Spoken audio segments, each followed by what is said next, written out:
ہے جی. یہ فریحہ بٹ ہیں ترکی سے، میسج ہے مجھے نہیں پتا شہر کون سا ہے، لیکن بات انہوں نے وہ جو میرا تکیہ کلام بن چکا ہے، شاید مجھے اسی لیے اچھی لگ رہی ہے، لیکن بنیادی حقیقت بھی یہی ہے.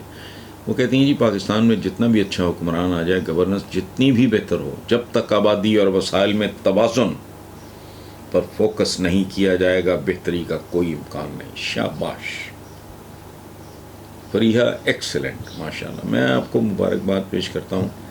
کسی خاتون کی طرف سے اس طرح کی بات کا ہمارے ہاں نارملی اور طرح کے سوال ہوتے ہیں.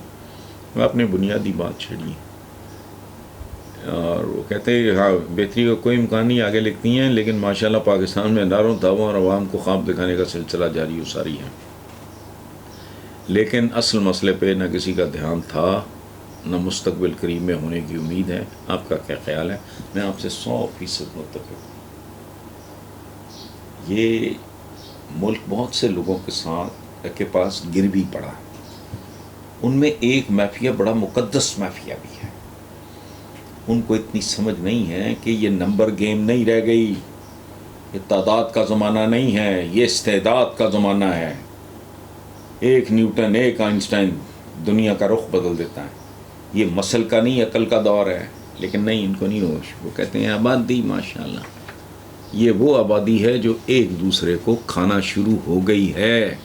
یہ بات میں 30 سال 32 سال پہلے جب میں نے کالم نگاری شروع کی ہے تو میں لکھا کرتا تھا کہ یہ ملک وہاں پہنچ جائے گا جہاں بندہ بندے کو کھائے گا. اور ایک شعر بھی ہے کسی کا،